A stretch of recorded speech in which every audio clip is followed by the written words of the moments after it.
Well, it's a lovely evening. Started off. I mean, it's what, 27 degrees outside? Balmy, 27 degrees. A balmy Yeah, 27 degrees. You guys are in Boise, Idaho, right? Yeah. Some people call it that. I believe the French call it Boise. Boise? What? Les Baises, Les Baises, what is it in New Orleans? Les Bon Temps Roulé? Something like that?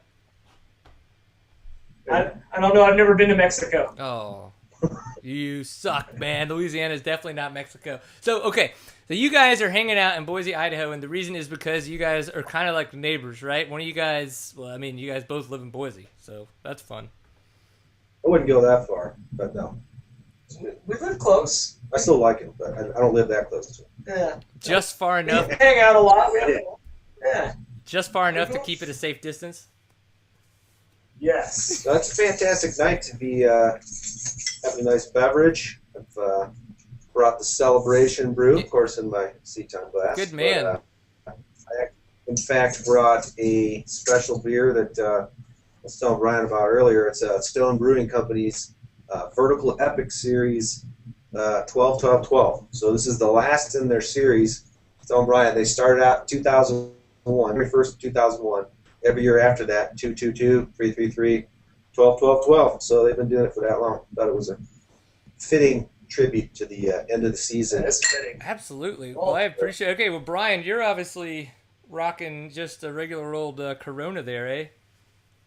Yeah, we just moved into a new office here in Boise, and the office manager was the facility we moved into. She was really nice, and she gave me a nice housewarming present, a full case of Corona, so I figured might as well drink it. And I don't know if, let's see, it actually says something on here about the end of the world as well. So, you know, we're both drinking beers that have a fitting date here within the next week.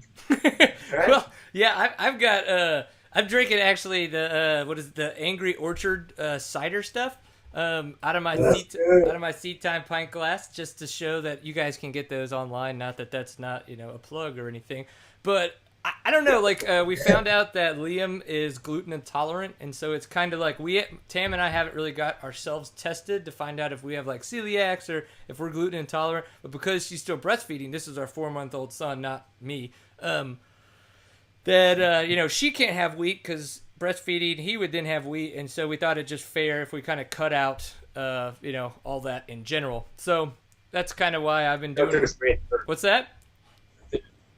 I think we took a strange turn. I mean, he was talking about breastfeeding. Yeah, I know. It's gonna come back to motorcycles, I figure, at some point. But for right now, we'll just kind of talk about, breastfeeding. We start with gluten. Yeah, partial. And we can talk about breasts on the show too, if you want. I mean, it's all relative. I mean, I guess as long as we don't showing breasts, unless it's Brian's, you then. Showed yours. Hey, that was. You showed yours like with the first 3 minutes testing. That was definitely before we were live. It's definitely before we were live, but that's okay. It's all part of the deal. So.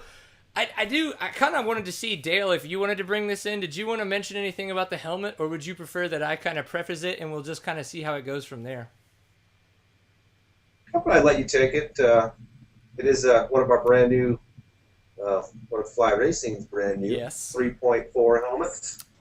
And why the 3.4 versus the 3.4? Or 3.4? I think it's all in how you want to, it's hard to come up with names for products nowadays. So I think it's just one of those where that's where it landed. Right? It's hard to name a helmet badassery. Yeah, exactly. We tried. We're at the wall. Okay, so what Dale is, just for you guys don't know, Dale is a big supporter of Seat Time, and as well, Fly Racing is a very large supporter of Seat Time. They will be our title sponsor for next year going into 2013. And just through collaboration, luckily enough, with Dale, just super nice guy, willing to help out all the fans out there. We know that this is a really expensive sport, so we want to support the supporters of the supporters. So they are giving away one of their 3.4 helmets on the show tonight. It was the blue one that I put up earlier today on Facebook, Twitter, and all those other fun spots that you guys could see. It's not exact. It's like a $199.95 helmet. So I mean, this isn't like what they call Priceline type stuff. This is like high tech, awesome business with the Snell, all the fun stuff that's in there, the stuff that you want to ride so that you can look cool and keep your branium, partially intact. If we're all riding dirt bikes, we know we've got issues anyway. But so what we're gonna do is on Twitter, what you need to do is you need to tweet us. You need to tweet us. You need to tweet us. It's going to be. Yeah, I know. Let's see if I can pull up one of my little things here. Here we go. So this is our Twitter handle. It's @seattime_CO. Make sure you put that in your tweet. And then as well, hashtag helmet contest. So those are the two things that have to be in your tweet. And just tell us in what you'll have left is going to be 113 characters why you should win the helmet.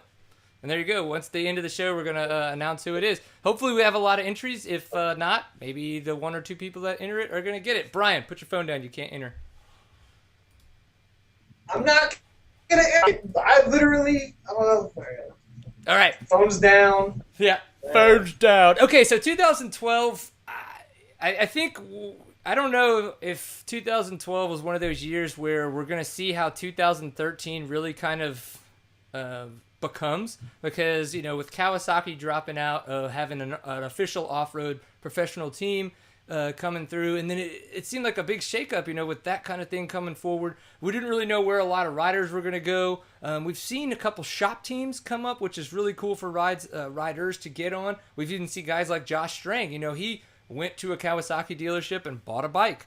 He probably got some form of a deal on it, but at the same time, he spent his own money, whatever it be, to get the rest of the motorcycle. So 2012 is more kind of about the highlights, lowlights, and stuff like that of all the champions that were crowned, some of the injuries that happened.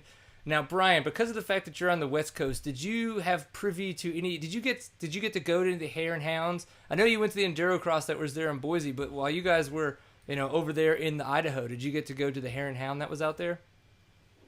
Yeah, we actually have one that's about 30 miles south of here. So the Hare and Hound series this year was, honestly, I think one of the better years, just based upon the dynamics of the top 5 racers. This was the first year, probably in 3 or 4 years, that you've really seen first place, second place, third place, fourth place, and fifth place dice it up all over the place. You didn't just have Kurt win in every race. You had guys like Nick Burson, you had Jacob Argybright, guys that were in the mix, doing a really good job and just killing it, and really kind of coming out. And on the West Coast for us, the National Hare and Hound has really kind of done what the National Enduro Series has done on the East Coast. It's just made a complete 180 from kind of almost disappearing, I'd say 2 years ago, to turning into just a full-blown, that's a series we want to ride type series. I mean, their support that they've thrown out there and the sponsors that have come on board, just done a killer job putting it all together. So yeah, the Hare and Hound series, man, rocking. Blaze, the Blaze family, all those guys doing an awesome job. So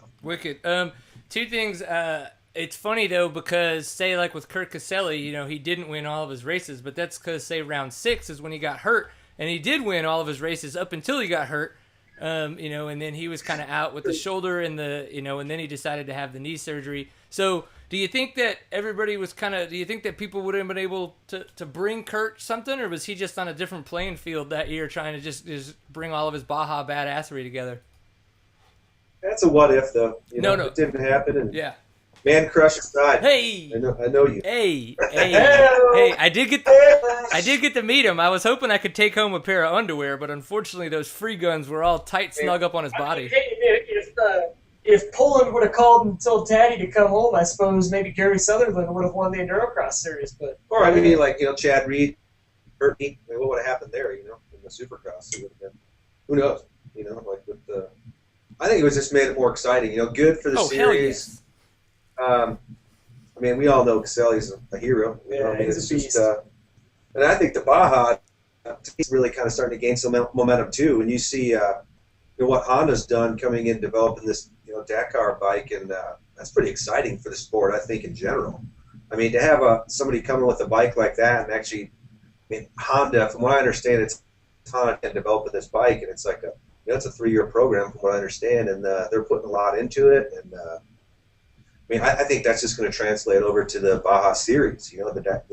As big as the Dakar is all over the world, it's just going to bring that much more to the Baja Series. So, and that series was just so exciting this year, coming out of the last race, and, having the Honda guys, step up and really just kind of. I think a lot of people were just kind of wondering with those guys because, in some ways, I'm not going to say they were a B team, but I think they were a little bit of underdogs when you got guys like Caselli and Pearson and Robbie Bell. I mean, these are guys that have been there and done it. So definitely made it pretty interesting this year. Absolutely. Yeah. No, it was fun to kind of talk to Kurt earlier in the year. I know I hate to just kind of like man crush all over the place about the guy, but it was really neat to talk to him, and then I got to talk to David Camo about some of the Baja type stuff, because I learned a lot. I had no idea. I mean, I knew that the event was cool, and then I had friends that had gone down there and done it either Ironman style or they'd been on teams, and I really think that they have done a really good job. I don't know what exactly it is, except maybe that more of these factory teams have kind of brought some, I guess, highlights to it, and so more people are paying attention, or if the organizations themselves, like Score and Hare and Hound themselves, are kind of doing a little bit more for the series and really kind of trying to buff up their promotions and their marketability and maybe some of their social media stuff. I think there's a certain kind of allure to the Baja. It's kind of like a guy like Caselli, who's pretty much done everything. Like won the Works, won the Hare and Hound. That's like totally uncharted territory. So where what's next? What's next? I mean, It's got to be so fun to do something that's completely different and challenging. Riding at 90 miles an hour on fire roads where you don't know what's around the next corner. I'm sure they pre-run, but the same token, I mean, that's pretty gnarly. I mean, it's just a whole different level, factoring in navigation, different level of commitment involved when you're going 100 miles per hour versus going 50 miles per hour. So Dale, you used to race outdoors motocross, so that means you're a badass. I mean, Elliott and I, it's pretty much just known that we're awesome. So does that mean that we're gonna like start a Baja team? Is that what's gonna happen? I think it's a fantastic idea. We have all the resources for it at this point. I mean, I just want to go out and ride someday, and that's always been a dream of mine. And I know there's lots of different things like the rip to the tip that I think. Have you been on that, Brian? I just helped with a lot of the back end stuff. With Cameron and those guys. Cameron Steele's a really good mutual friend of Dale and ours. He lives down in San Clemente, where I used to live, and actually bases the entire JCR team. Cameron and Johnny are good buddies, and so that's kind of our trifecta of relationships between all of us, because Fly is now supporting the whole JCR effort. Right. So it's been cool being able to intermingle with those guys. And you learn so much about a race that these guys, they hold sacred, man. I mean, the Baja, you talk to Cameron about the Baja, man. That's his home. Everything else is secondary. So yeah, I mean, a guy like, I think there's still a lot of people that don't realize that a guy like Johnny Campbell is. I mean, that guy is. And on an international level, I mean, he's like a Valentino Rossi for road racing. I mean, the guy is renowned all over the world, whereas, I mean, there's probably more people that know who he is outside of the United States, potentially, than even here, Yeah, when you go down there, when you go to Mexico with guys like Johnny or Cameron or, any of the racers at this point, safety and all these things, these are all things that come to mind for people that have won there for the first time. And people don't realize that it doesn't matter who you are. I mean, Johnny Campbell, I mean, they just built a memorial. The Baja government came in and helped build the memorial for Ox, for his 1 year passing. I mean, the involvement they have in the economy that they help support down there. Baja is just a big fishing community, essentially. So it's very poor, and these races that come through the peninsula, they support a lot of these people that live down there. And so the people are very supportive of the cause. You'll always have your dickhead Americans that come down there and do stupid shit. But for the most part, it's a safe, awesome place to go ride your dirt bike. So. I mean, that's it's definitely something that's on a bucket list of mine. I'd like to go down there, like you said, maybe just to go down there and ride. I think it would be a phenomenal good time. I noticed that Donnie Imler has his little kind of ride day. Maybe we could find a way to tag along with him. There's quite a few companies that do that, and it's especially obviously the SoCal companies where it's easy for them to access to go down there and do those types of rides. We have to do like a fly mountain ride. Let's do it. Yeah, I mean we've got some amazing riding up here. I mean, I think that the funny thing, going back to that that high speed stuff, I think even more personally why I have so much respect. I've done some dual sporting in the last few years, and not in the last 12 months, but I had a bike and did some dual sporting, and I mean it's really just kind of addictive when you get out there on these fire roads and you're just you're backing your bike into the corners and flowing through in a nice power slide at 60 miles an hour. I mean, it's pretty stinking fun. So I can see, to me, just like going back to the whole reason I rode dirt bikes to begin with. It's like rediscovering riding. So having motoed, like you said, all my life, it was just hop on it and pin it. Ride with your buddies and stop and have lunch somewhere and have a good time. So it's fun. Man, yeah, I'm trying to get more and more stuff going for the helmet, and I don't know. I've never done a bunch of dual sporting. The one thing that I have done a lot of is Colorado riding, but like more so with my father and kind of his friends. And it's interesting. And by no means would I ever have been a fast rider with them. Those guys. Everybody. What's neat is that everybody goes out there. You got C riders, B riders, A riders, and everybody just rides together. You go out for 20 miles, 15 miles, whatever. Everybody kind of meets back up in a certain spot, and you go do it again. And then they have times where you just kind of all ride together. The guys who are fast ride at a slower pace. The slower guys try to keep up with a little bit, like the B riders and stuff. And it's a really neat atmosphere in what I've seen there. So I can only imagine that making it to more events like that would be something that would just, definitely light more of a fire in someone's life who does a lot of work in the moto or just does a lot of living in the moto industry. It'd be a lot of fun. I don't know. Okay, so it's going to be interesting. We talked a little bit about the 2013 year, how things have changed and shifted. In 2012, Taylor Roberts won his first Works Championship, but I kind of texted him a little bit today, and it doesn't even sound like he knows what he is doing for next year. Obviously, we did mention as well that Kawasaki, they pulled their off-road racing program for 2013, so he doesn't really have a ride.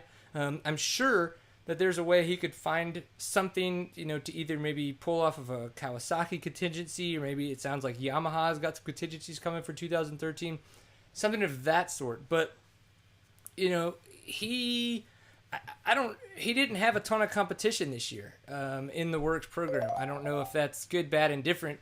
Again, it's like you guys said, sometimes people have crashed out, sometimes they haven't. It just seemed like this year there wasn't a ton of competition, and Taylor Roberts got his first championship. Not that takes anything away from him, but so going in the next year, I mean, you guys, again, are on the West Coast. Have you heard much about Works and where Works could or could not be going, or who's going to be there or anything like that? Yeah, tough subject right there. Is Works going to exist next year? From what I understand, I think they have a full schedule out, and I don't know. I wish them the best. I hope the series can kind of get back to its roots. It seemed like it had such a huge following for years, and I don't know. When you have 8 to 10 pro guys show up for a Works race, it's kind of a little bit. Yeah, when you're combining the Pro 1, Pro 2 line, and for me, it's a tough line. I have a lot of good relations with a lot of racers in that series, and without that being said, without whatever, I think the biggest thing is that I think that series needs to become more in touch with the riders racing it again, and much like we've seen the National Enduro Series do, much like we've seen National Hare and Hound do, these people they're getting back in touch with why people come in the first place. And that's where this industry, as far as my projection for 2013, we're going to be seeing a lot more people going out to ride purely because they love it and having fun doing it. And I think the series needs to go that way too. And so I personally see on the West Coast a lot of the focus being more in that Hare and Hound classification and a lot of the local series. Yeah, and the Big Six, I think, is another one that's kind of got. They seem to have some pretty good momentum around, almost like the J Day on the East Coast, where the Big Six is, from what I understand, I've never been to one myself personally, but just from what I've heard, they're getting some pretty good turnouts. Riders. Great payout, great contingency. Yeah. Can you explain the difference then? Just so, is it kind of like Big Six is a little bit more of a local Hare and Hound, where Hare and Hound is like more of the national kind of level of a desert race, or how do those two races compare and how do they differ? A little more of like a crossover, but I think between Works and Hare and Hound. Yeah, because it's definitely more of a. I think they go like an hour and a half, 2 hours. Yeah, I want to say it's 2 hours. 2 hour pro race. So they kind of, with Works, we kind of saw Works transition more into a moto-based program, and Big Six used to be a little bit further, and so they've kind of moved into that role of, I would say Big Six is where Works used to be maybe 3 years ago, to where they are running a longer course. I want to say the 5 Grand Prix, right? Yeah, more of a Grand Prix style. So they'll run a motocross track and run good off road. real similar to what they did. But again, the people that are running it, turning it into what it is. They've got a really good following behind it. And I know a lot of kids racing Big Six going into this year, and a lot of companies are stepping up, helping out. Yeah, and I think there's another promoter that I don't know him personally, but I think I follow him on Twitter. Eric, I think it's Eric Kudla. Is that his name? Kudla. Ryan.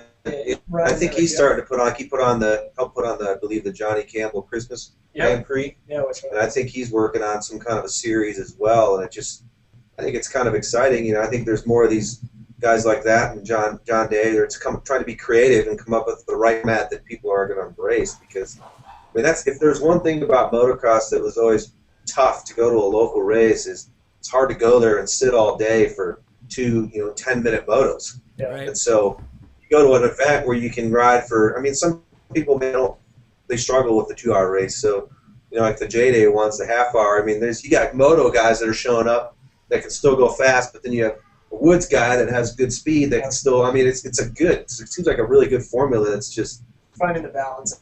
Yeah, exactly. Finding the balance. Now with that being said, I see somebody very handsome down in the far right hand corner. Is he with us now? That was one thing I was going to mention is that we've got Mr. Daniel Engle. Looks like whatever his computer woes were, not to say they're not going to come back up, but it looks like he's joined us. So just give us a quick recap, man. How you been since we talked last, and what's going on?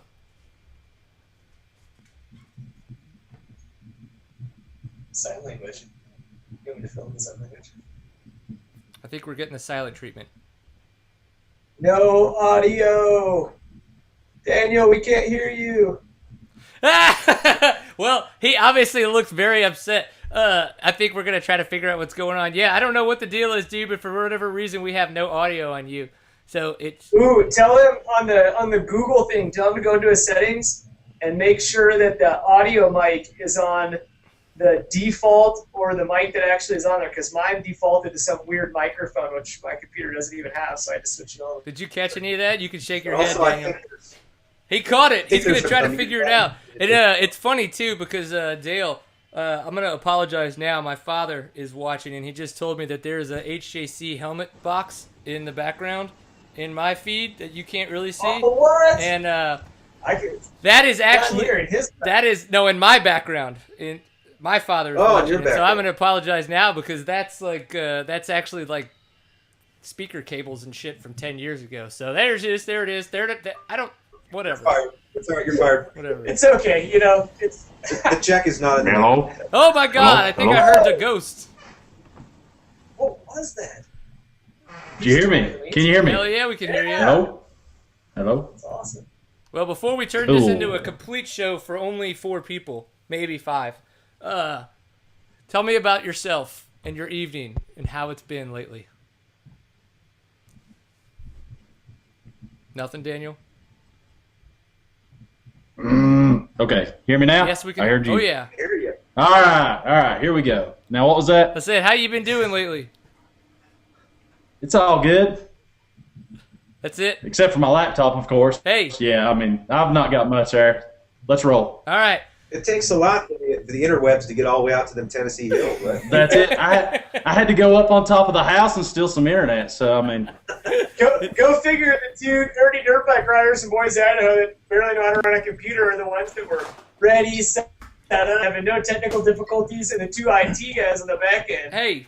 You guys are on your own. I would like to tell you that I was at the beer store, but unfortunately I was at my daughter's Christmas play, and it ran a little late. So now that I've just got a crappy laptop. That's my only excuse. So. All right. Well, now there are those mechanics that are very good mechanics, but they like to just keep tinkering. Right? Yeah. It's very true. Just saying. All right. Well, I'm gonna have to hire some of those guys in my life. All right. So now that we may actually be somewhere with this show, which is actually episode 67. I don't know if we actually mentioned that, but we've done 67 episodes. Format's changed a lot. We've got awesome guests. I'm going to mention them again. Brian Elliott, Dale Spangler, and now Daniel Engle. Again, we have the Fly Racing Helmet Contest going out there. Tweet us at @CTime_CO with the hashtag Helmet Contest. And the other 113 characters of why you should win the helmet, and that's what's going to happen. I guess it could be my father, but I don't know if he could win or not. That doesn't really sound fair. Okay, so other news that went on this past year is we had the Endurocross Series. Taddy Lazuziak was on his way... Well, I say on his way. He would have liked to have said that he could have gone 2012 straight, but he could not. He lost the first round to Colton Hager, and then he lost the third round, which was the X Games, the second time they've been in the X Games, to Mike Brown. He actually wasn't. It's not like he lost it. Cody Webb got second, but besides that, he was pretty much untouchable. There was shining moments where Cody Webb and some other riders were very close and challenging, especially there towards the very end. Cody Webb was doing a phenomenal job of putting his wheel up on Taddy and really kind of, and he was staying in front of him a couple times, but then he'd crash himself out. I'm not, it's kind of crazy how that guy could be so freaking talented, but it's like, Daniel, I know that we haven't really made it back east in a while with any of the enduro crosses, but have you kind of, have you got to watch any of those or read any of this stuff, what's been going on, and got any thoughts on Taddy being awesome or not awesome? Yeah, I mean, he's, like we talked about a couple weeks ago, he's almost unbeatable, and which is cool, but then again, I kind of like it when Brownie won enduro cross at X Games, which flew his bike over the log. Yeah, well, not to mention he lives 30 minutes up the road from us, so a little bit of a hometown favorite. Right. Oh, for sure. But yeah, it's cool, but in a way, I kind of like to see a lot more guys get up there and mix it up with him too. Yeah. But, I think yeah, he's tough for sure. Pulling a Deegan, right? Pulling a Deegan. Pulling a Deegan, launching your bike up. The appropriate way to do it. Yeah, I think he was the first one. Yeah. On his Moto Triple X when he won. Man. Good stuff right there. Well, Long time ago. 96, Oh, 97. man. Yeah, back in my day. back Going in the to day. vaults. Dude, like 97's when I graduated high school. Hey, me too. So take I like For to what it's say, worth. take that, Dale. 20 years of our Yeah. We're bringing. I'm not even gonna enter this conversation. Yeah, we got the baby over there. Well, is for 2013. Do we think that we're gonna see a bunch of new dance moves for the Enduro Cross finale and finish there? Because obviously at the last round, Cody Webb, he had been practicing his Taddy impersonation. We got Mike Brown throwing his bike. Cody Webb went a little crazy too at Enduro Cross. I mean, what do you think is should be one of the next styles? Is it Gangnam style, or is it going to be Taddy style, or is it going to be something else? I hope it's not Gangnam style. They've run that into the freaking ground. Let's move on from that. But I don't know. Taddy will probably keep doing his thing, and you'll have a few guys come in and win a couple here and there, more than likely. Yeah. Just my guess. Tell you who I'd like to see come over, because I think he has a solid. I think he could be the next Taddy, is Johnny Walker from the UK. Yeah. I mean, that kid's like, I watched they had this, it's kind of interesting. I didn't think YouTube actually could put out movies that or videos this long, but it was like a 4-hour, like full-length video of the Erzberg from this year. And they just it gave you every single detail as if it was a live stream. And so I got engrossed in this, and I was watching it, with my iPad in bed, but sitting there watching this. And it's like 3 hours later, and I get to the end of it, but that guy on the bike is just flawless. Like, his skill, like, he kind of rides like a motocrosser the way his arms are. He doesn't, like, hold his arms down, but he's got Al's background, and he's only like 20 years old or something. So, I mean, I definitely agree. I think he could be the next guy to come in. Yeah, you look at some of these kids that are coming up, and I would say Johnny Walker, another kid to watch out for going into next year as far as his training program. Actually, three I think of. Another kid from Arizona is Brian Roper, another very talented trials rider. Cody Webb, of course, again, national trials champion, and then Max Gearson. Max, I mean, these guys are they got for the first time I think in a couple of years, you have a solid top 5 with their sights set on Taddy. That I think there's going to be some mixing it up, and Taddy's an amazing rider. I mean, he does naturally what others struggle with, and then he struggles with what other riders do naturally. So, I mean, he really, what the hard stuff comes to him like nothing, and then the easy stuff like cornering and motoing is like kind of like, oh, okay, I got to figure this out a little better. And so, and that's where Taddy, as soon as these guys that are trials riders kind of get to that same level of, you look at like I said, Max Gearson and Brian Roper, excellent photo riders as well that have that trial skill. I say give it 2013. I think we'll see an interesting season. I think Taddy actually beats Taddy. Yeah. I mean, when it comes down to it, like the opening round this year, I mean, he kept crashing. It's like he was trying so hard that he kept hitting the deck or whatever, and I think it's like he beat himself. Like when he rides within his own, when he's in his zone, like nobody can, it seems like, So. Well, and I'm glad one of us can remember something about the opening round. Yeah. Because I feel like that was an interesting 4 days in Las Vegas, wasn't it? Yeah, 4 days is a long time in Vegas. Oh God, there's no way I'd make it 4 days in Las Vegas. Not happening. Nope. Papa Giorgio, man, it was Papa Giorgio and Johnny Ocean is what you're looking at right here. Are those your Brolisha names? Aliases / Brolisha, yes. Yeah, you can go with that. All right. I was the master of the sneaky exit. The sneaky exit. Yep. Oh, good times. I know one day I'm going to be able to go to Vegas with you guys and not remember a single thing from it as well. Well, we'll see. Then I was going to bring up that I heard, actually, I think it was Cody Webb is the guy that tweeted it. I thought it was kind of an interesting note, and he mentioned, he said, I hope that Endurocross doesn't go the route of, I'm paraphrasing here, of supermoto. And I'm thinking, what's he talking about with this? I was kind of thinking about it more.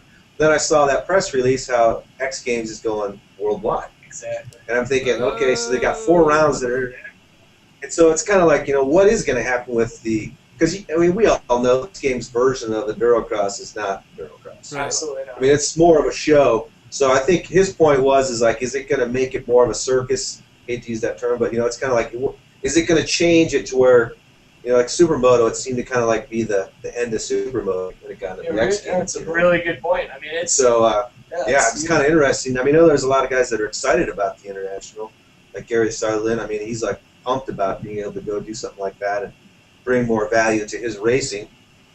Yeah, but are they going to be able to? I kind of have to wonder. Are they going to? They're not going to fly him out there. You know what I mean? Like, I think there'll probably be an elite group of people that'll be invited, probably that will get taken care of.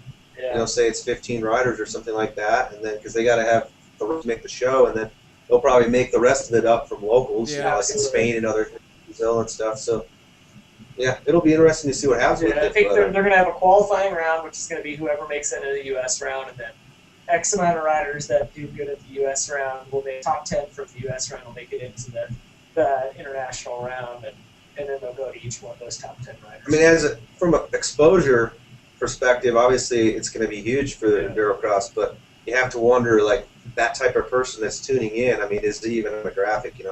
I kind of can equate that to, like, the monster truck crowd. I mean, do those people even, I mean, they obviously can't, they could drive a truck, but they're not going to drive a monster truck, like arena cross, same thing, they go to arena cross, and most of the people in that are probably, they go to watch entertainment, it's not necessarily racers going to watch racers. Right. I will say what I'm excited about from that stigma, though, is maybe breaking a little bit of again, going back to demographics, these people that are watching, X Games, when they associate with, like, they just associate with a ramp and a backflip. So every person you run into that says, oh, you ride dirt bikes, you kind of get that, oh, do you do some sweet tricks? And so now I think with having Endurocross be a part of that circuit, I think a lot of people can relate to our skill level, our aspect of what we do as far as off-road racing and riding, and actually just have a little bit more, I guess, knowledge of that, of that side of it. So, but agreed, demographic-wise, television. Okay, so then I would like to ask Mr. Engle as well. We were talking a little bit about why you were having technical difficulties getting on the show. We were going to try to start a Baja team, so you're obviously more than welcome to join that. We like cool people. You're a cool person. But on top of that now, apparently we're going to start an Endurocross team, and we're going to go trash a bunch of motorcycles on Endurocross courses. So do you think that you would be in for something like that as well? Well, let's try to do something on the East Coast, because I'm going to have to put a lot of traveling in to do that. But yeah, Baja, that would be cool. Actually, I was talking to Raines the other day, and my friggin' camera's doing the zoom-in thing again. I was just going to say, I like your nose hairs, but, whatever.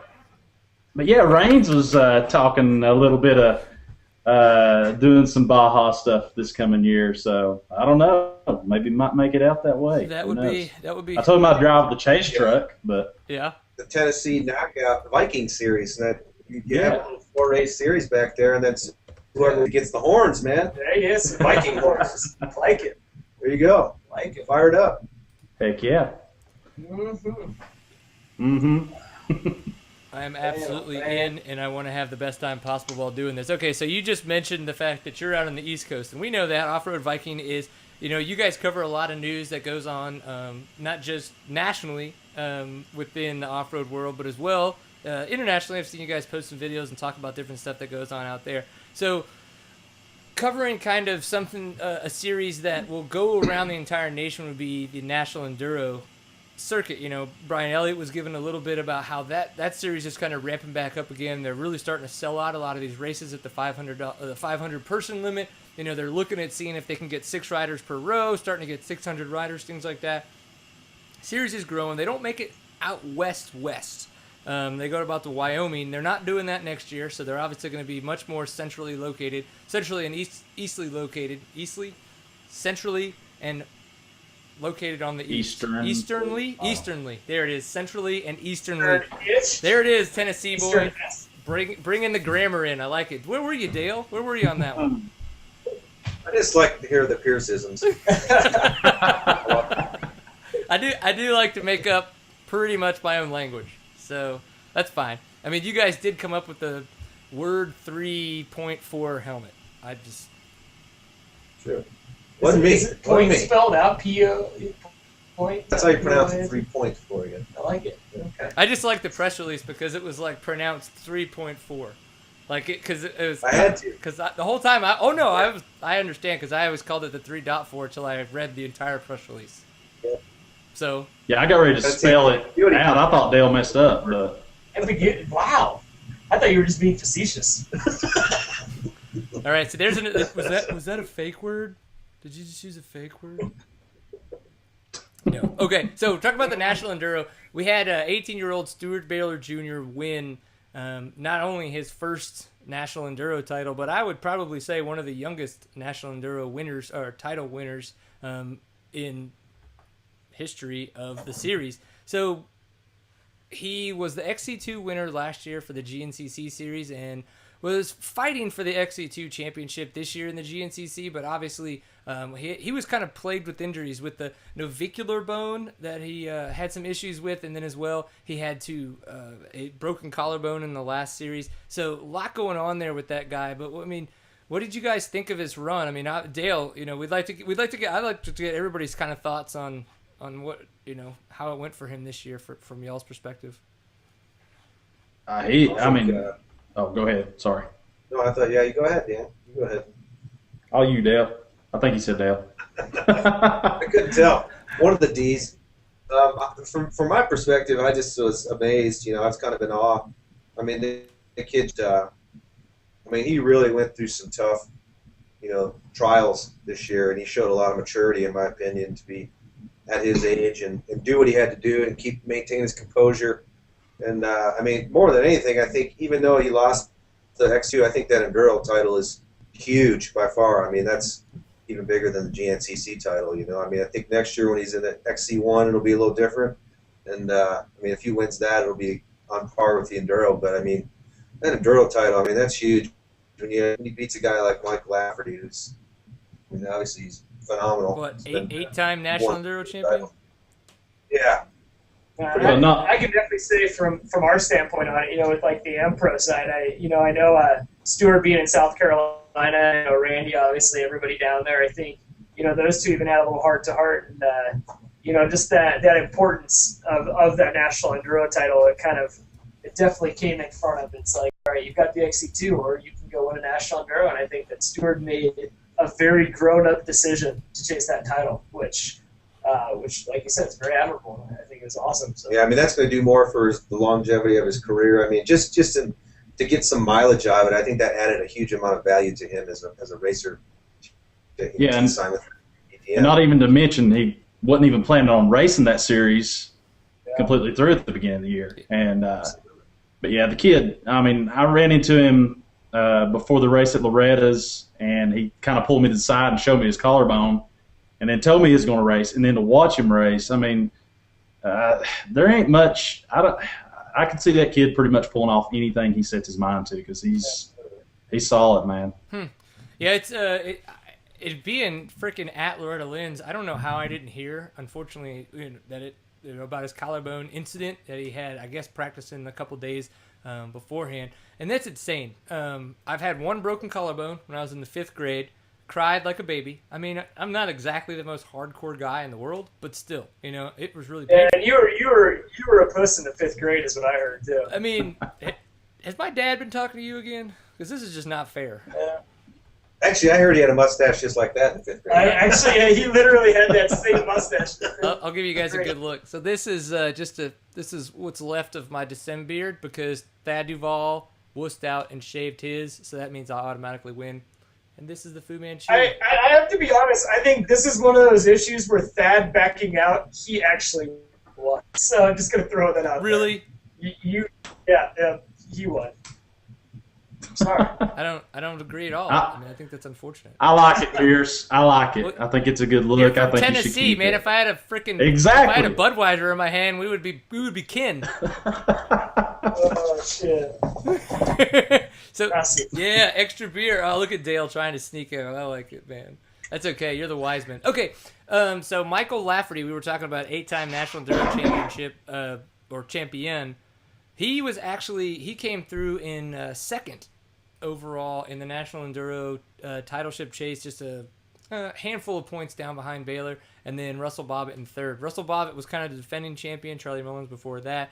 The fact that Lafferty is still up there with those guys kicking it, I mean, that's some manpower right there, some super stand power. That guy now that he's back on those 2-strokes is just, I don't know, it seems like he's found a whole new career of being Mike Brown in enduros. Yeah.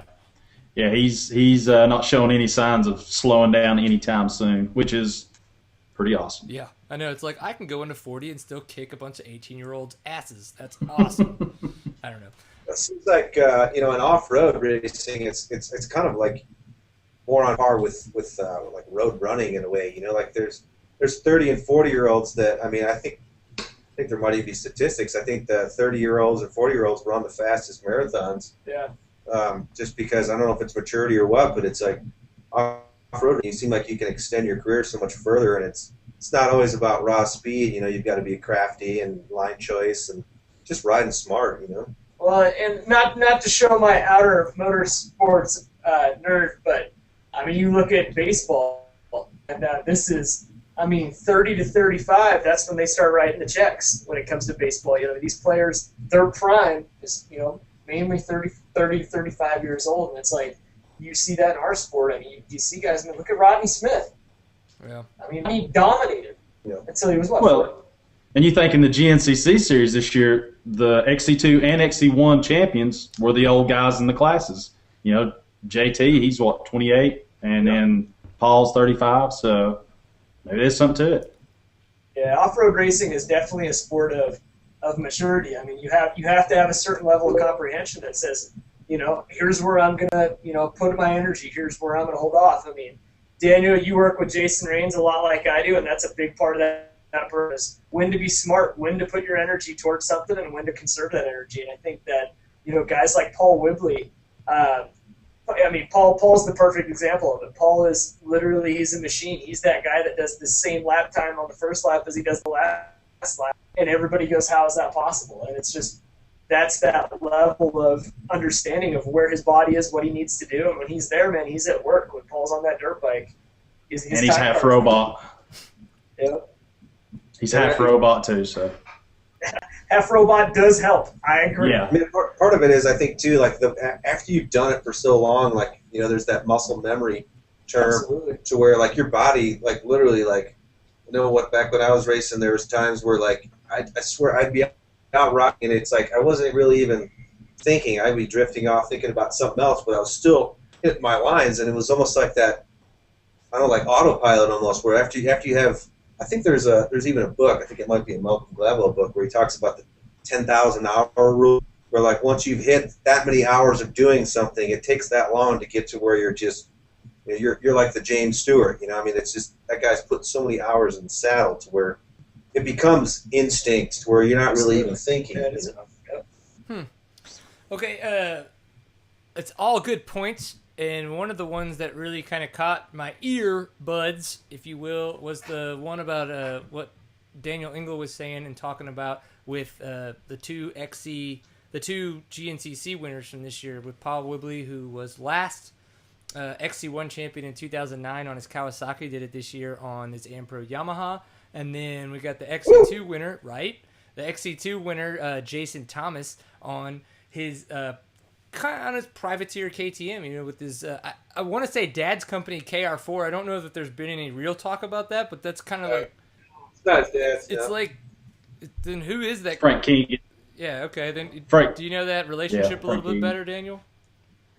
Not. I mean, as far as the relationship between Frank and Jason, I'm not sure. I just know that Frank owns Keegan Wireless and KR4. He helps Jason out. It's kind of Jason's own team deal, and Frank helps out with the motors and all that good stuff, getting to the track, and my camera's doing it again. Every time I talk. But yeah. It likes you, man. It likes you. But it's not. Yeah, his dad's Jeremy, I believe is his name. Okay.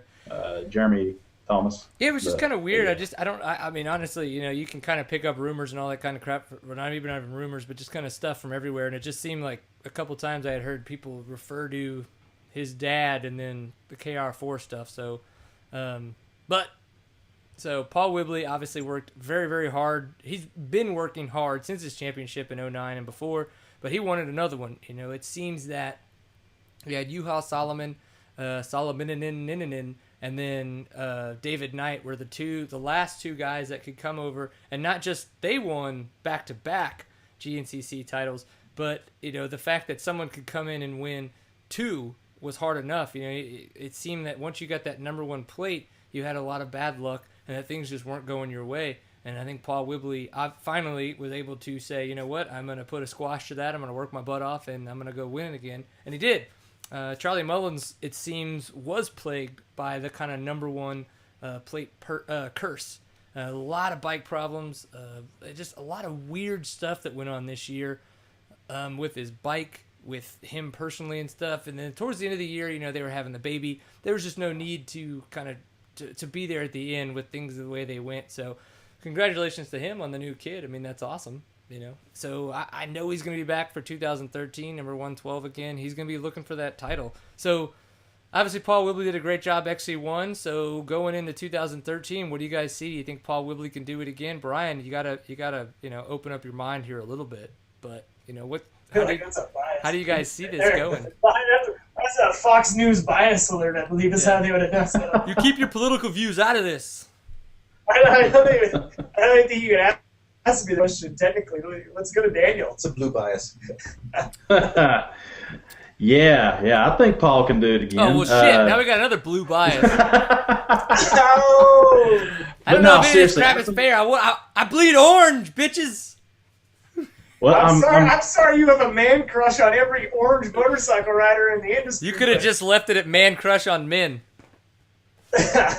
In general. All right, I'm going to put it out there. I'm going to break the blue. Here he goes. I really think that after how things went down this year with coming down to the last round, that I think KR is going to come out, and I think he's going to be even more hungry.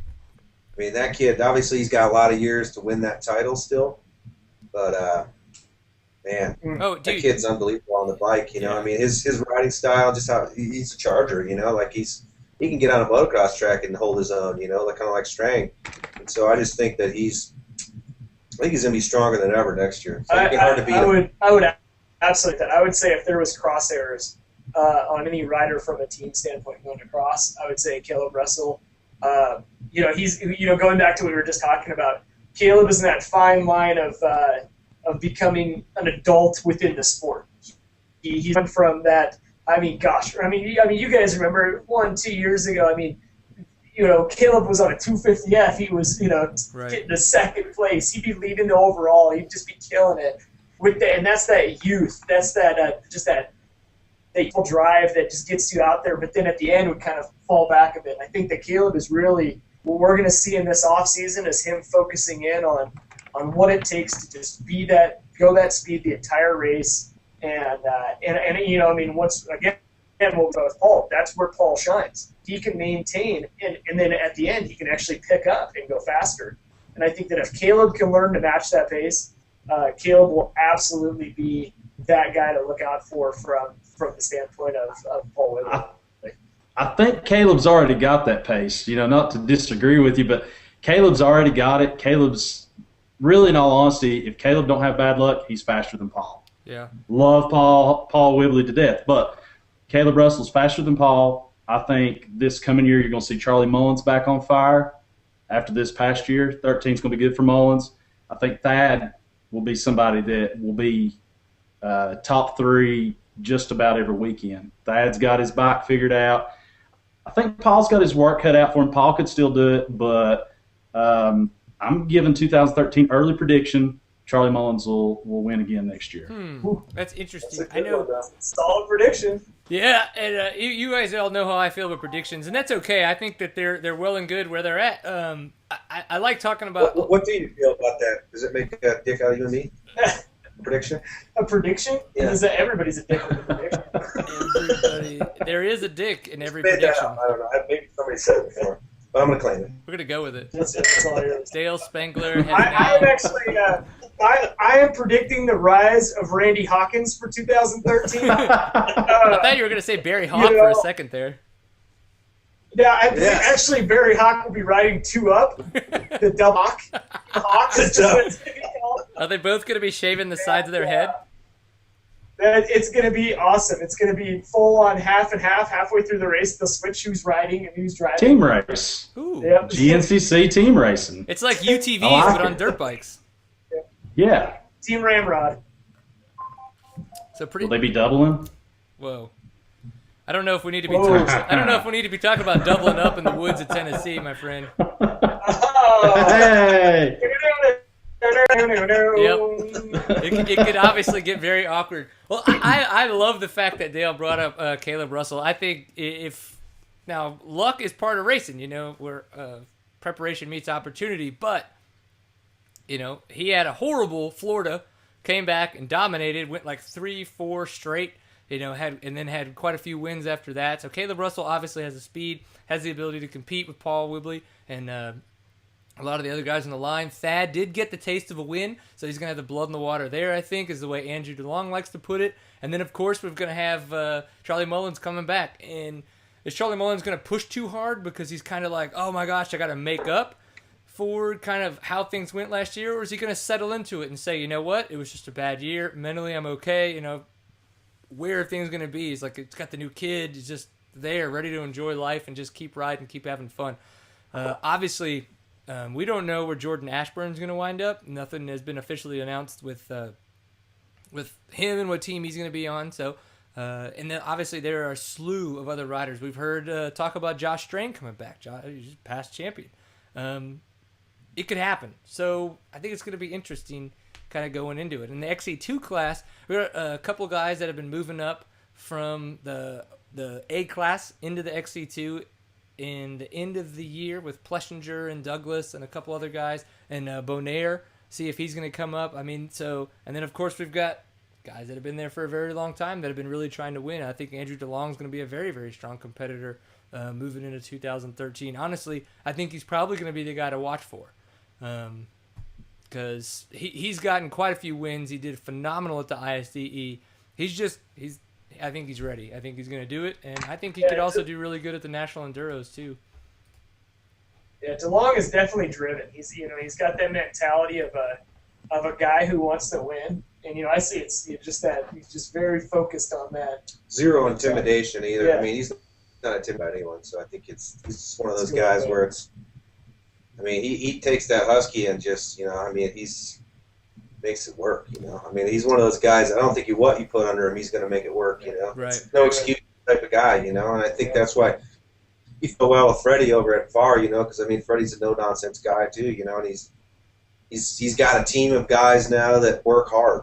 Like he's Douglas now coming out as a support role. Yeah, absolutely. FAR and It's really exciting for Chris Douglas. yeah, too. so I mean, really pumped for him. the whole family, Douglas family, they work real hard. Great every kid. year, So So yeah, him and I think Nick Davis coming back, and then along. That's a pretty solid team, and it's great to see Husky keeping And I it think up. you said it perfect. Fred has a team that works well for. Yeah. That's the atmosphere that I think Fred works the best in, and those guys really, they just, no good, no bad in any direction, but it's just creating an environment where everybody is on one page is honestly, it's a great way to run a race team, and I think that Fred's kind of figured out this newest combination. And I think 2013 is going to be a good year for Far. Yeah, for sure.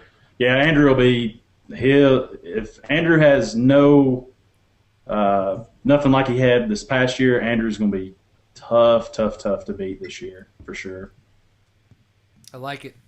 Well, I think moving forward to kind of looking into some of the other series that were out there, we talked about Paul Wibley, how dominant he was in the XC1 class. It was kind of him and Caleb Russell. We talked about Thad had a win in there.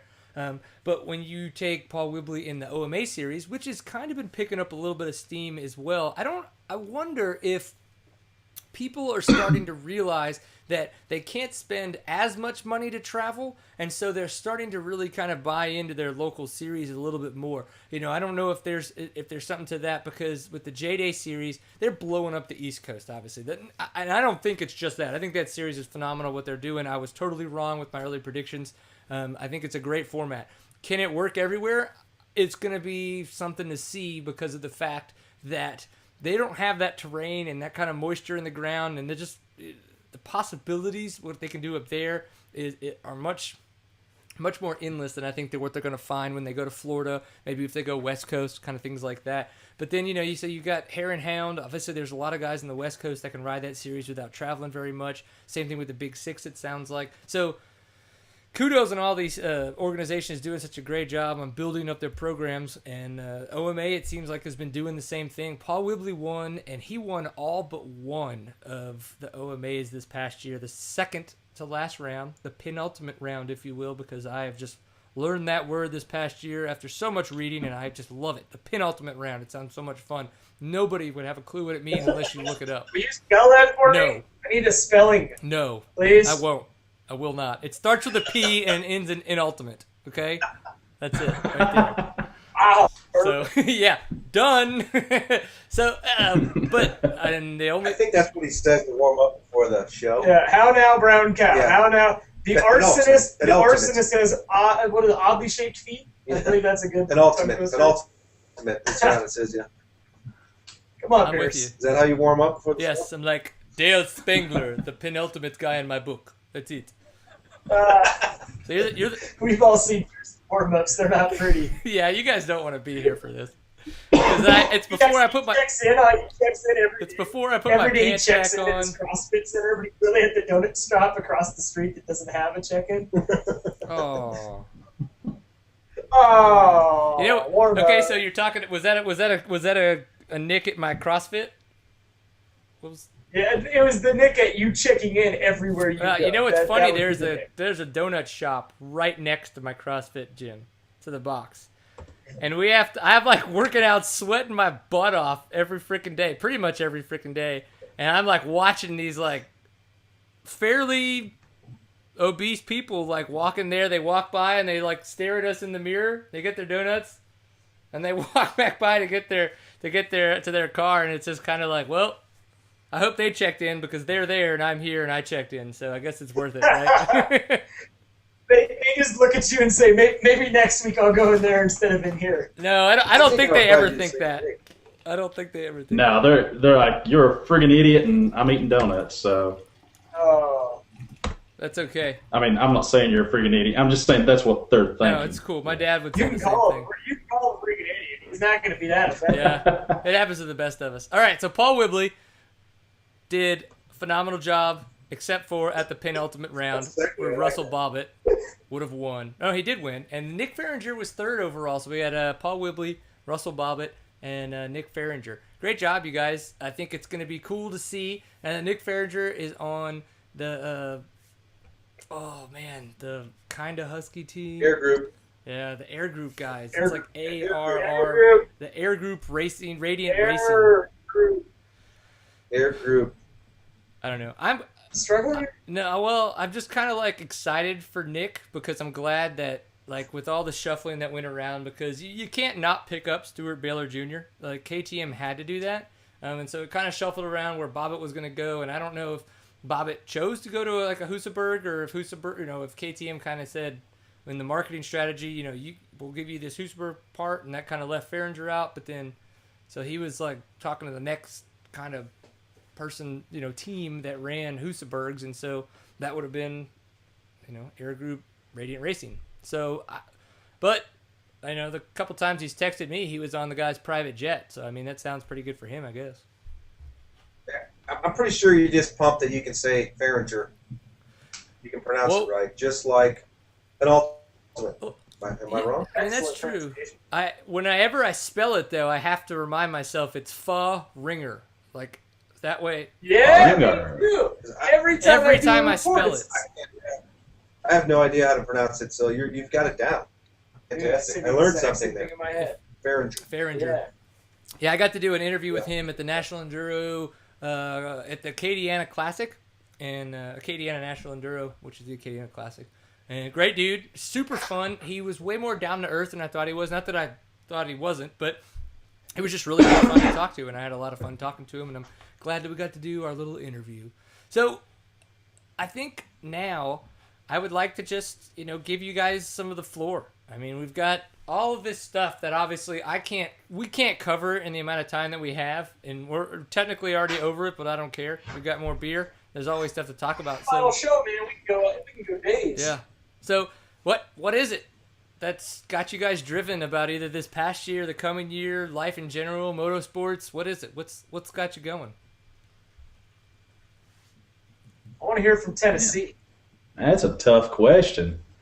I mean, you could even break it down to being like, I put underwear on this morning and I am proud of myself. No, man, I'm looking forward to, obviously GNCC is big for us.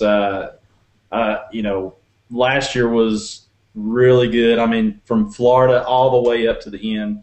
River Ranch, we've seen Paul and Charlie come in literally wheel to wheel.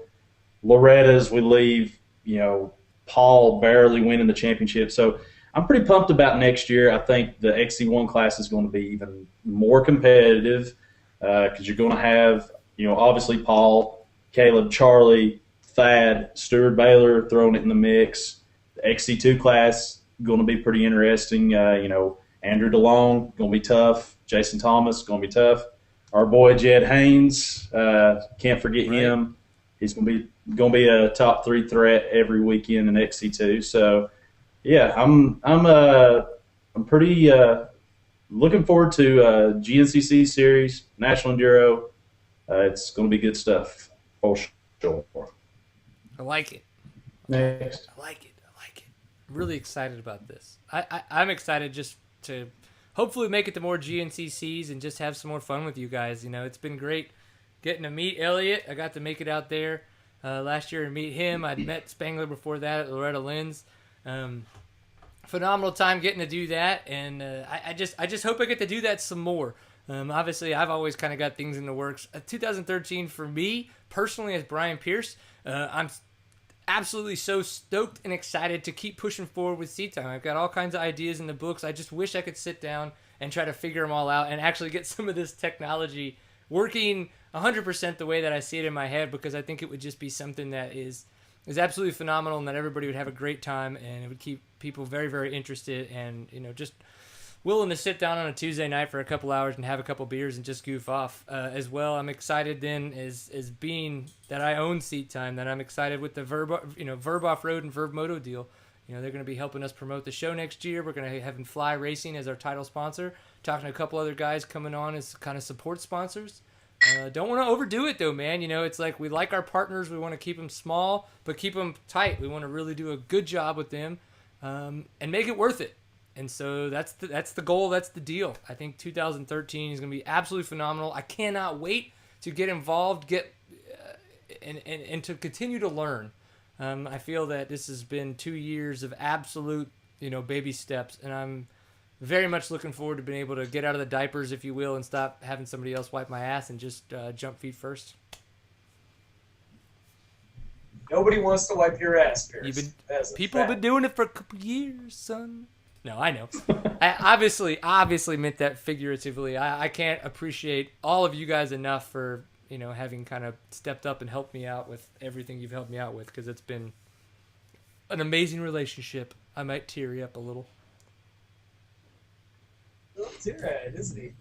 Just a little tear-eyed. All right, Elliot. It's soft. Elliot, it's time for you to give us some stuff about 2013. Oh, 2013, man. Well, like you said, 2012 was amazing. Good friends, good family. The collaborations we've done with you guys have all just been a blast. It was great getting to know you and having fun. And I think we're kicking it off right tonight. We're in our brand new Alliance Offroad quarters tonight. We just moved into a new building here in Boise, which is a kick-ass poster. We're actually we're sitting on a $10 couch I picked up from Goodwill about 20 minutes before the show started. Like, keep it real. That is so awesome. Supporting local businesses. Yeah, it is. It's all about supporting local businesses and local trash depots. Yes. And I think that it was kind of a joke at first, but it fits pretty good in here. So I'm going to keep this in here just to remind me of this time that we spent together tonight. But 2013, man, we're really excited. We're going to be doing our full launch for Alliance Offroad and all the good that we've got coming as far as our product line, as far as the clothing line goes. We're also going to be doing something a little bit different this year. I think we're working really hard on putting together an ISD club team for Italy. So expect to see an Alliance Offroad club team head to Italy this year. And we're going to do our best to promote that. Through the help of some of our good sponsors. We're not officially announcing anything yet, but we've got some riders that are working hard, and we've just got some really cool things coming down the pipe as far as exposure goes on that level, and just getting some guys in Italy that really want there. And I think that just kind of creating a story around focusing more and not on the who's winning at ISD, but what is the International 6 Days Enduro, and how can we present it in a different fashion. And I'm going to this year to do something like that, so that's going to be one of our focuses. And then just having fun, man. You know me, our motto is live life off-road, and I try to spend as much time in the woods as I do in this office. And that's going to be the same thing moving forward into 13. We've got snow starting to fall. We're going to do some snowboarding, having some fun doing that. And just excited, man. We're just excited about all the things. And we'll have some announcements coming from the M-Pro team right after the first of the year to kind of fill everybody in on that. I'm sure we'll be talking about that soon as well. Hello. But come on, I told you we can't go into too many secrets tonight. It's all right. We'll call Perez Hilton tomorrow and figure it all out.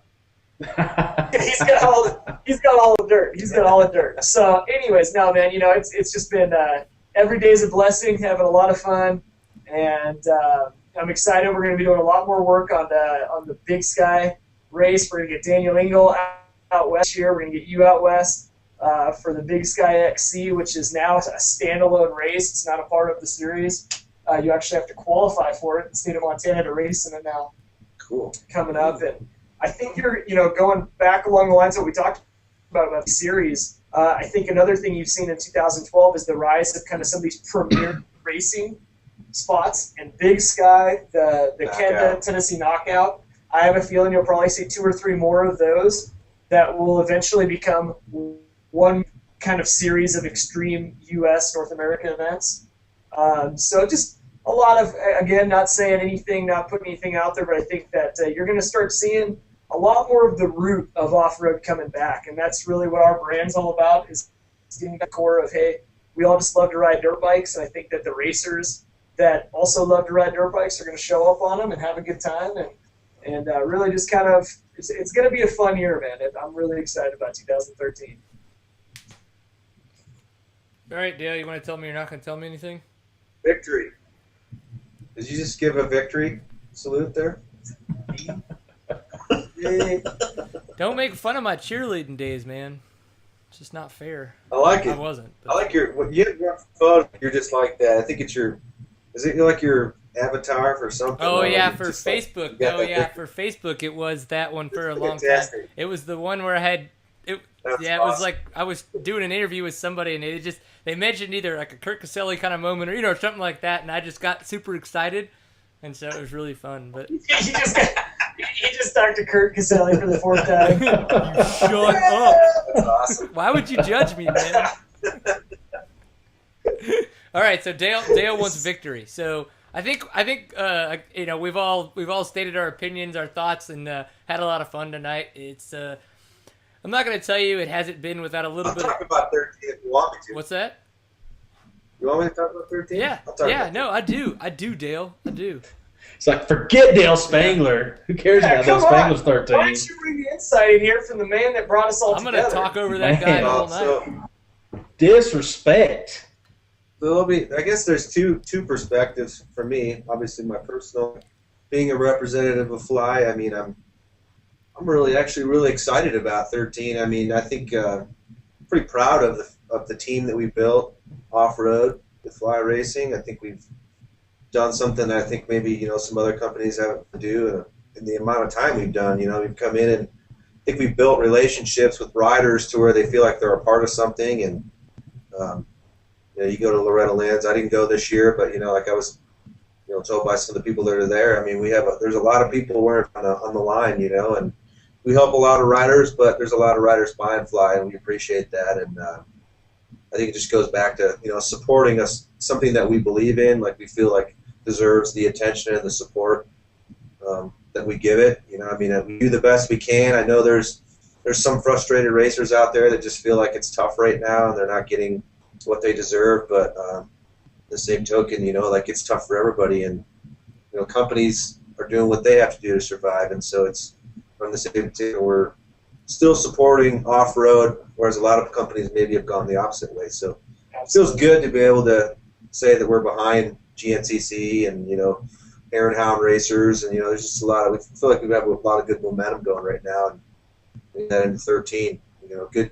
And the thing about our team is it's we've got a lot of fast racers. We've also got a lot of great people riding for our team, and that means a lot to us. It's not just always about race results; it's about how you carry yourself on and off the track. So that goes a long way. On a personal note, I'm stoked to be a part of this industry still. I'm over 20 years now in the motorcycle industry, and I think after a while you can kind of get burnt out. And off-road for me has been one of those things that I've taken on that's kind of got me rejuvenated about going to work every day and doing my job. So this kind of stuff's fun to me. I love talking about it and debating things and talking about what's going on down the road and getting excited to watch the Dakar coming the first of the year. I mean, I never would have thought I'd be that excited about watching that Dakar with Johnny Campbell in it this year. I'm so like, true. can't wait to see how he does, on that new Honda. So, yeah, that's pretty much where I'm at. It's good times. That's right. Cheers. All right, so you're done? Yeah, I think I just broke your glass, but Yeah, what's that? A chip? Come on. Jesus, Gosh. whoever made those is a cheap-ass piece. C-Time's actually it's a live feed from Chuck right now. He subsidized it. I got to hand it to you, Brian. This is a true pint glass. Not a lot of people.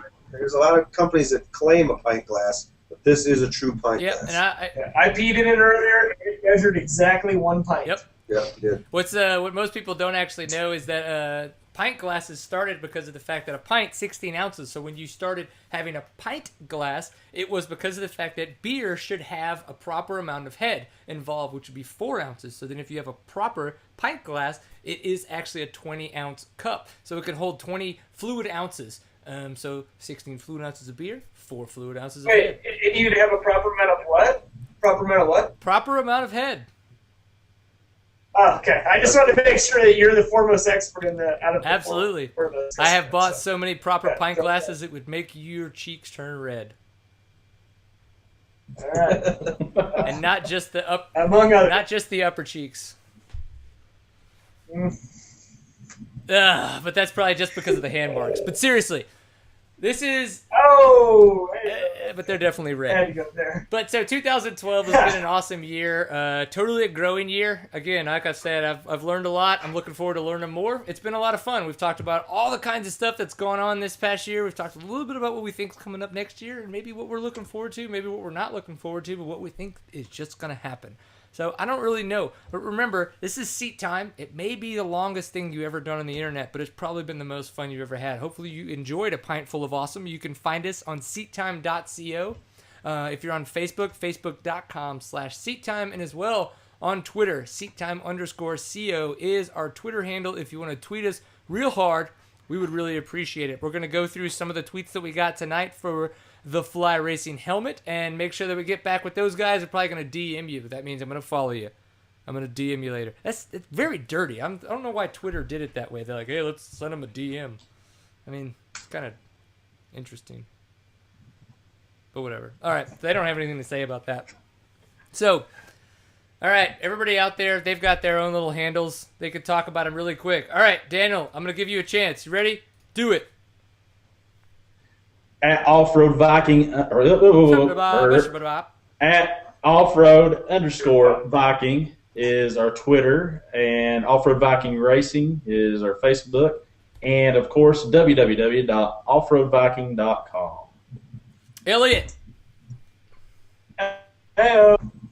All right. You can find me on Twitter at Brian Elliott AMM, where we're usually talking about a lot of nothing, and Instagram at Alliance Offroad, as well as Facebook. We just met our personal account, so we moved over to the new whatever. So that's just facebook.com/Alliance Offroad. Hit me up personally, be@allianceoffroad.com. We're all about friends and family here, and so just having a good time. And then Dale. That's you, man. For Fly Racing. Oh, professional. No, I won't go there. You know where to find Fly Racing. If you want to hit me up on the Twitter sphere, Spanky162. It's in reference to my dad, Don Spanky Spangler. May he rest in peace. Passed away some years ago. Drag racer. That's where I get the nickname from. My old racing number 162. So at Spanky162 on Twitter. And I think it's just on Facebook. You can just search for me, Dale Spangler, or Dale Spangler 162. He might want to be your Pretty much friend. it. He might not want to be your friend. All right. Well, episode 67. Pretty much a little roundtable discussion. I think it went a little bit better than I expected, and I'm glad that it worked out the way it did. Daniel Engle, very glad that you made it on. I really appreciate your time. Obviously, Brian Elliott and Dale Spangler. I appreciate you guys not just being in the same city and getting together, but creating the fun little atmosphere that you did, having a couple adult beverages because of the fact that you're over the age of 21, and creating your nice little niche there. I like it. With Seat Time, always like a good time. Love to talk about off-road racing news. Always hit us up, please. You're more than welcome to. And remember, always enjoy a pint full of awesome. Have fun out there, and hopefully we'll see you next time.